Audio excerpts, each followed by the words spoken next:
20,427 రూపాయలు per SFT cost of construction. మళ్ళీ వీటిలో ఇంటీరియర్లు లేవు, ఇంటీరియర్స్ వేరే. మళ్ళా వాటిలో ఇంటీరియర్సు, వాటి ఫర్నిచరు ఇవన్నీ వచ్చి పూర్తయ్యేసరికి బహుశా 30,000 రూపాయలు 40,000 రూపాయలు పర్ ఎస్ఎఫ్టీకి తెగుతుంది. మళ్ళీ అవన్నీ కూడా వచ్చి అవి కూడా కంప్లీట్ చేసేసరికి ఈ మాదిరిగా దోచేస్తూ ఉన్నారు.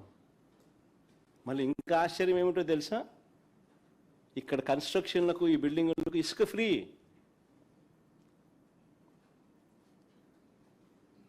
మళ్ళీ ఇసుక ఫ్రీ.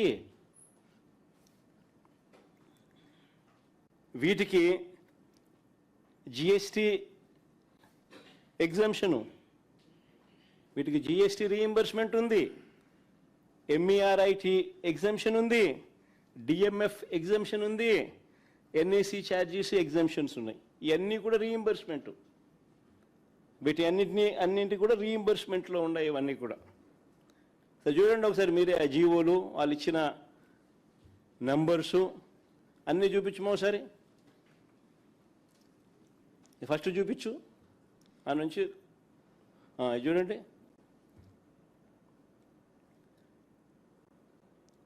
దాని తర్వాత చూపించమా. ఇవి ఈ రీయింబర్స్మెంట్లకు సంబంధించిన వాల్యూ. ఇంతకుముందు 3,600 ఎందుకు మామ, ఇంతకుముందు 3,600 చూపించు. ఎన్నికి ముందుకు పోతాను, ఎన్నికి పోవాలి నేను. ఇంతకుముందు 3,673 కోట్లు. ఈ ఎగ్జంప్షన్స్ తర్వాత ముందుకు ఈ ఎగ్జంప్షన్ మధ్యలో ఇంత ముందు చూపించినావు కదా నాన్న, అది చూపించు. ఈ ఎగ్జంప్షన్స్ విలువ 681 కోట్లు. దాని తర్వాత ముందు నేను ఒక బరిసి 4,354 కోట్లు. దాని తర్వాత 1,053 కోట్లు. ఏదానికి? ఇది ఆ బిల్డింగులకు లోనే డ్రైనేజు, నీళ్లు, ఇతర ఇన్ఫ్రా కోసం. తర్వాత ఈ పక్కన ఇదే బిల్డింగుల కోసమే లిఫ్ట్లు, ఏసీలు, ఎలక్ట్రికల్, ప్లంబింగ్ పనుల కోసం మరో 2,300 కోట్లకు సంబంధించిన ఇంకో జియో. తర్వాత ముందు బొమ్మ, ఇది అద్దాల కోసం, ఈ బిల్డింగుల్లో అద్దాల కోసం ఇంకో జియో. ఇది 2,540 కోట్లు.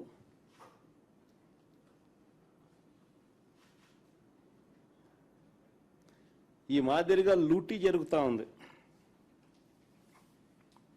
నిజంగా బెంగళూరు, హైదరాబాదు, చెన్నై లాంటి మహానగరాల్లో కూడా 5 స్టార్ సదుపాయాలతో కలిపి, టాకింగ్ అబౌట్ 5 స్టార్ అకామిడేషన్, అంటే 5 స్టార్ లాబీసు, ఆ మాదిరిగా ఉండే high end residential flats. 4,500 cost of construction, 4,500 దాటదు. అంతేనా? తెలంగాణలో కూడా ఇటీవల కేసీఆర్ గారు సచివాలయాన్ని తెలంగాణలో కట్టారు. 28 ఎకరాల్లో నిర్మించారు ఆయన. దాదాపు 10 లక్షల చదరపు అడుగులు, 615 కోట్లు.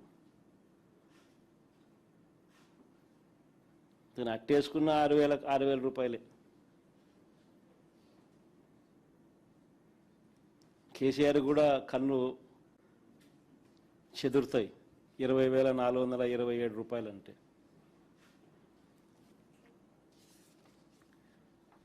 కానీ మన సెక్రటేరియట్ బిల్డింగ్ మాత్రం 10,665 కోట్లు. ఏమిటి దోపిడీ అని ఎవరైనా ప్రశ్నిస్తే బాబుకు బీపీ పెరుగుతుంది. ఈ బిల్డింగులు కాక మళ్ళీ కొత్త అసెంబ్లీ అంటున్నాడు, మళ్ళీ కొత్త హైకోర్టు అంటున్నాడు. కొత్త అసెంబ్లీ కోసం 11,21,975 ఎస్ఎఫ్టీ అంట, మళ్ళా కొత్త అసెంబ్లీ అంట. ఈ కొత్త అసెంబ్లీ కోసం ఇప్పటిదాకా వీళ్ళు తేల్చిన ఖర్చు 1,947 కోట్లు. ఎందుకంటే దానికి సంబంధించి 3 జీవోలు ఇచ్చినారు చూడండి.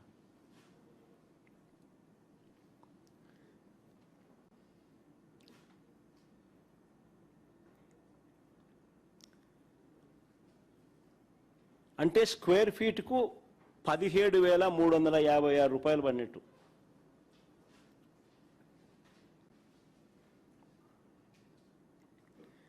మళ్ళీ కొత్త హైకోర్టు ఇది మళ్ళీ 20,32,231 ఎస్ఎఫ్టీ. దీనికి ఇంకా పూర్తి టెండర్లు కంప్లీట్ చేయాల. ఇంతవరకు పిలిచిన వాటినే 1,480 కోట్లతో ఇప్పటిదాకా పిలిచినారు. అదే 1,480 కోట్లు. ఇది పూర్తయ్యేసరికి ఇది ఏ స్థాయికి పోతుందో తెలియదు, కానీ ఇంతవరకు పిలిచిన పరిస్థితి ఇది. అంటే ఇప్పటి వరకు 7 బిల్డింగుల కోసం, అంటే 5 బిల్డింగులు సెక్రటేరియట్ పేరిట, ఒక అసెంబ్లీ, ఒక హైకోర్టు, ఈ 7 బిల్డింగుల పేరిట వెరసి 10,665 కోట్లు సెక్రటేరియట్ కోసం, అసెంబ్లీకి 1,947 కోట్లు, హైకోర్టుకు ఇప్పటిదాకా పిలిచిన వ్యయాన్ని లెక్కేసుకుంటే మరో 1,480 కోట్లు లెక్కేసుకుంటే ఈ 7 బిల్డింగులకు ఇప్పటిదాకా 14,092 కోట్లు కేవలం 7 బిల్డింగులకు.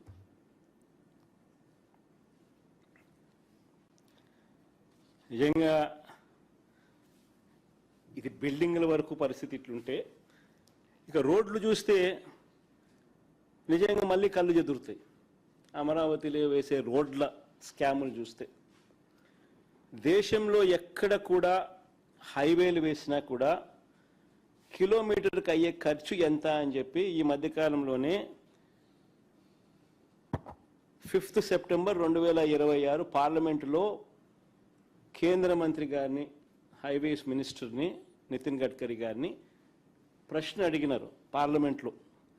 ఆయన ఇచ్చిన సమాధానం ఒకసారి చూస్తే, సివిల్ కన్స్ట్రక్షన్ ఎక్కడైనా కూడా యావరేజ్గా రోడ్లు వేయడానికి నేషనల్ హైవేకి అయ్యే ఖర్చు కిలోమీటర్కు 24 కోట్లు అని చెప్పి ఆయన పార్లమెంటుకు ఆయనంతకు ఆయనే లిఖితపూర్వకంగా సబ్మిట్ చేసిన లెటర్ అది. అక్కడ బాగా కనిపిస్తుంది చూడండి, అటువైపు కూడా బాగా కనిపిస్తుంది, ఇటువైపు కనపడని వాళ్ళకు.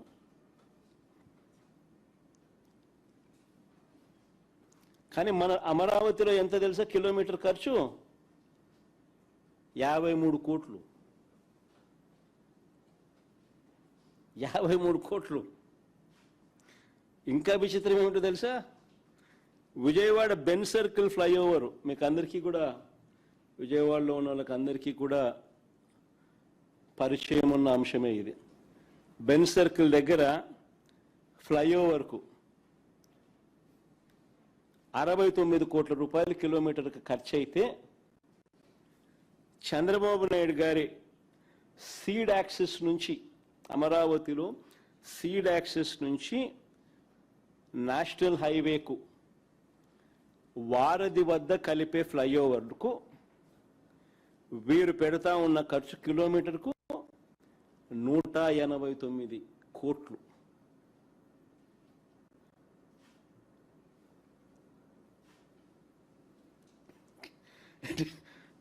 నిజంగా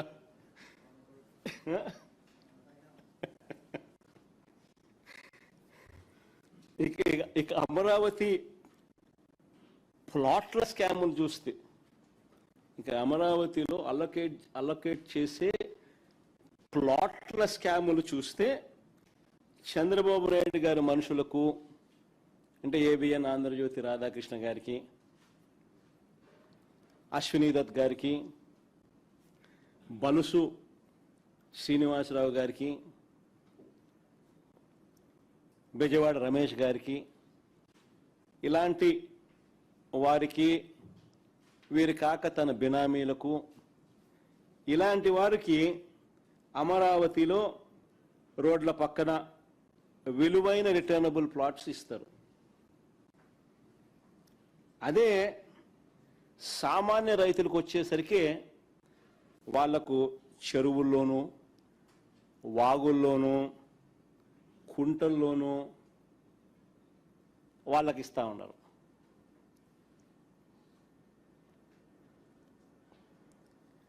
అసలు ఏమిటి అన్యాయము?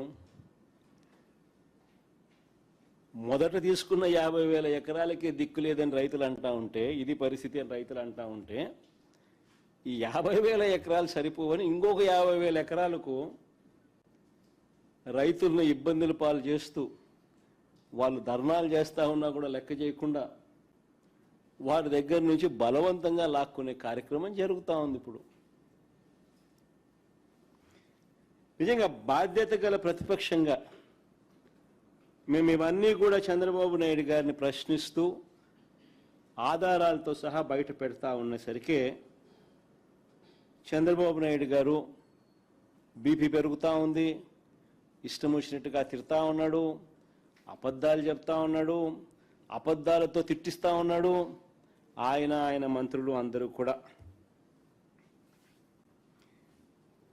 ఆ తిట్టించే కార్యక్రమం ఏ స్థాయికి పోతా ఉంది అని అంటే, అబద్ధాలు చెప్పే కార్యక్రమాలు, కుట్రలు చేసే కార్యక్రమాలు ఏ స్థాయికి పోతా ఉన్నాయి అని అంటే, టాపిక్ డైవర్ట్ చేసేందుకు, ఇవన్నీ కూడా టాపిక్ డైవర్ట్ చేసేందుకు, ఎవరు కూడా ఆయనను ప్రశ్నించకుండా భయపెట్టేందుకు, ప్లస్ టాపిక్ డైవర్షన్కు వీళ్ళంతకి వీళ్ళే బిల్డప్ ఇస్తారు, వీళ్ళంతకి వీళ్ళే ఒక కథ అల్లుతారు, వీళ్ళంతకి వీళ్ళే ఈనాడు, ఆంధ్రజ్యోతి, టీవీ5, చంద్రబాబు నాయుడు, ఇదో మాఫియా ముఠ. వీళ్ళు ఏమనుకుంటే అది ఒక అబద్ధాన్ని వీళ్ళే బిల్డ్ చేస్తారు, ఆ అబద్ధం మీద వీళ్ళే దొంగ సాక్ష్యాలు, కేసులు కూడా వీళ్ళ అధికారుల చేత పెట్టించేసేస్తారు. ఇది జరుగుతూ ఉన్నది ఆంధ్ర రాష్ట్రంలో. నిజంగా ఏ స్థాయికి పోయింది అని అంటే, ఈ మధ్యకాలంలోనే కడపలో, ఈ మధ్యకాలంలో ఒక టాపిక్ ఆఫ్ డిస్కషన్ ఇది, కడపలో పెద్ద దస్తగిరి అని ఆయన మా పార్టీకి చెందిన వ్యక్తి, మా పార్టీ కార్యకర్త, మావాడు, చనిపోయింది మావాడు, మా పార్టీకి చెందిన కార్యకర్త చనిపోతే మేం బాధపడతాం. అలాంటిది ఆ కేసును పూర్తిగా ట్విస్ట్ చేసి మా పార్టీ మీదనే బురద జల్లడం కోసం వాడుకుంటా ఉన్నారు. చివరకు మా డిప్యూటీ మేయర్గా పనిచేసిన నిత్యానంద రెడ్డిని, మా రవిమామను, వీళ్ళపై కూడా బురద జల్లుతూ ఉన్నారు. నిజంగా ఆ ఇన్సిడెంట్ ఎలా జరిగింది అని, జాతరలో గొడవ వల్లే ఈ హత్య జరిగిందని స్వయంగా అదే పెద్ద దస్తగిరి భార్య జరిగిన విషయాన్నంతా కూడా మీడియా ముందుకు వచ్చి చెప్పింది. తాము ఎవరికి బినామీ కాదని, డిప్యూటీ మేయర్గా పనిచేస్తా ఉన్న నిత్యానంద రెడ్డితో తమకు ఎలాంటి విభేదాలు లేవని కూడా చెప్పింది. వైఎస్ఆర్సీపీ కార్యకర్తలు వాళ్ళంతా అందరూ కలిసికట్టుగా ఉన్న వాళ్ళే, చనిపోతే బాధపడాల్సింది వీళ్ళే. అయినా సరే చంద్రబాబు నాయుడు గారు తన రాజకీయం కోసం టాపిక్ డైవర్షన్ చేసేందుకు, వైఎస్ఆర్సీపీ మీద బురద జల్లేందుకు కుట్రలతో ఏ స్థాయికి దిగజారుతా ఉన్నాడు అని అంటే, చంద్రబాబు నాయుడు గారు ఈనాడు, ఆంధ్రజ్యోతి, టీవీ5 వీళ్ళు నలుగురు కూర్చొని ఒక కథ తయారు చేస్తారు, దాన్నే నిజమని చెప్తారు, పెద్ద పెద్ద అక్షరాలతో రాస్తారు. అధికారంలో ఉన్నారు కాబట్టి, వ్యవస్థలన్నీ వీళ్ళ చేతిలోనే ఉన్నాయి కాబట్టి వెంటనే వీళ్ళ పోలీసులు రంగప్రవేశంలోకి వస్తారు. గతంలో ఇదే పోలీసులు వేరే రకంగా చెప్పినా కూడా అది వెనక్కి తీసుకుంటారు ఆ స్టేట్మెంట్లన్నీ. వెనక్కి తీసుకుని మళ్ళీ వీళ్ళు చెప్పిన కల్పిత కథను చుట్టూ కేసు బిల్డప్ చేస్తారు. దాని చుట్టూ దొంగ సాక్ష్యాలను క్రియేట్ చేస్తారు. కొంతమందిని ప్రలోభ పెడతారు, కొంతమందిని బెదిరిస్తారు, కేసు బిల్డప్ చేస్తారు, చేసి మళ్ళీ మా వాళ్ళని అరెస్ట్ చేస్తారు. ఆ చనిపోయినవని భార్య వచ్చి, పెద్ద దస్తగిరి భార్య వచ్చి జరిగిన విషయం అంతా చెప్పి ఆయన బాధపడతా ఉంటే, జరిగింది మా పార్టీ మనిషికి హత్యకు గురైతే మేం బాధపడాల్సింది పోయి, వీళ్ళు చేస్తూ ఉండేది ఏంది, మా వాళ్ళ మీదనే కేసులు బనాయించి ఆ కేసుల్లో మా వాళ్ళని ఇరికిచ్చే కార్యక్రమం చేసి జైలుకు పంపే కార్యక్రమాలు చేస్తూ ఉన్నారు. రెండేళ్లుగా జరుగుతున్న అరాచకం ఇదే. తప్పుడు కేసులు వీళ్ళే పెడతారు, తప్పుడు సాక్ష్యాలు వీళ్ళే క్రియేట్ చేస్తారు. వీళ్ళే ఆ తప్పుడు కేసుల్లో మా వాళ్ళని ఇరికిస్తారు. సోషల్ మీడియా యాక్టివిస్టులు అయినా సరే, కాలేజీలలో యూనివర్సిటీలో యాక్టివ్గా ఉన్న పిల్లలైనా సరే, యాక్టివిస్టులుగా ఉన్న పిల్లలైనా సరే, వైసీపీకి మద్దతుదారులైనా సరే, వైసీపీ నాయకులైనా సరే, ఎవరైనా చంద్రబాబు నాయుడు గారిని వ్యతిరేకిస్తే ఇదే రివాజు, ఇదే స్క్రిప్ట్ 2 సంవత్సరాల నుంచి రాష్ట్రంలో జరుగుతూ ఉన్నది ఇదే.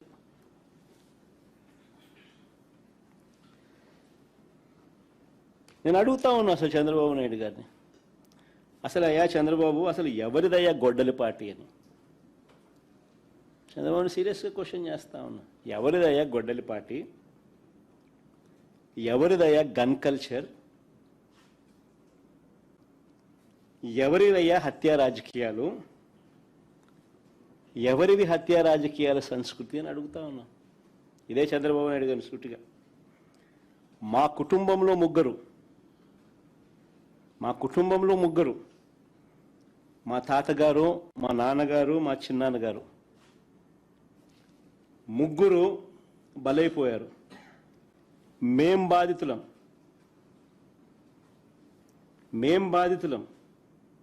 కానీ మాపైనే వీళ్ళు తప్పుడు రాజకీయాలు చంద్రబాబు నాయుడు గారు చేయిస్తారు.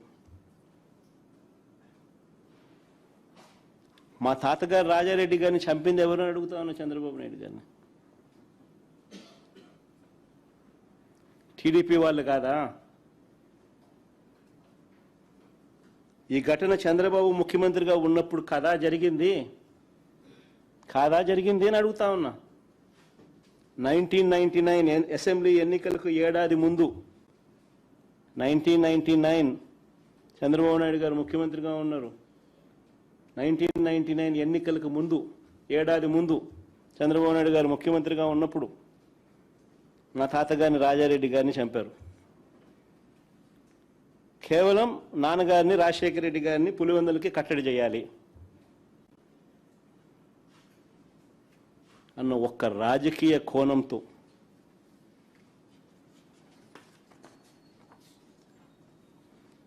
ఆ కేసులో దోషులను బరితెగించి హైదరాబాద్ తెలుగుదేశం పార్టీ సెంట్రల్ ఆఫీస్లో ఎన్టీఆర్ ట్రస్ట్ భవన్లో పెట్టి అధికార దుర్వినియోగం చేసి వాళ్ళని రక్షించినారు, జైలుకు కూడా పంపకుండా.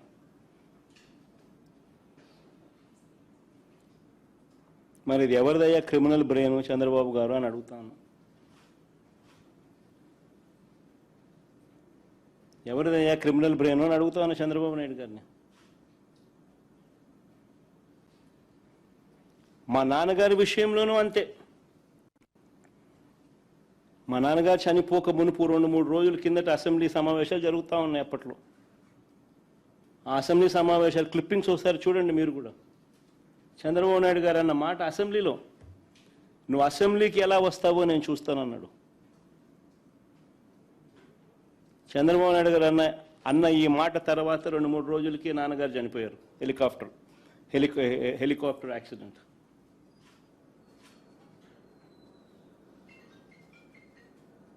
ఇప్పటికీ కూడా దీనికి సంబంధించి నివృత్తి కాని అంశాలు ఎన్నో ఉన్నాయి.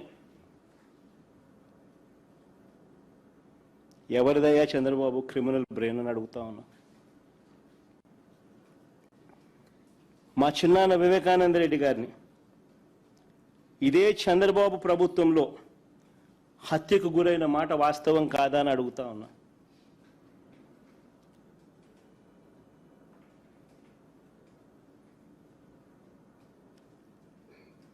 వైసీపీ పార్టీ కోసం, అవినాష్ రెడ్డి కోసం తాను క్యాంపెయిన్ చేస్తూ ఉన్నాడు. జమ్మలమడుకు పోయి క్యాంపెయిన్ చేసి వచ్చినాడు.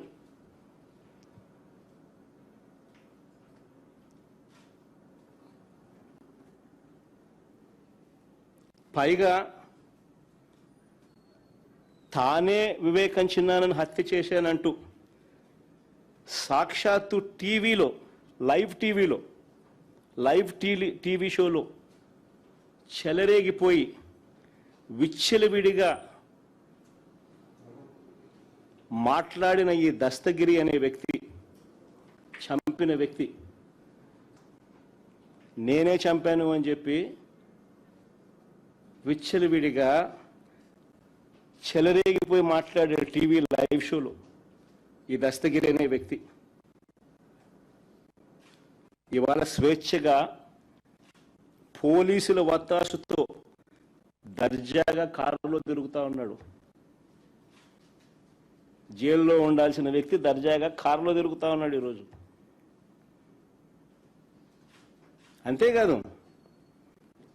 అంతేకాదు పైగా చంద్రబాబు లాయరు సిద్ధార్థ లూత్రా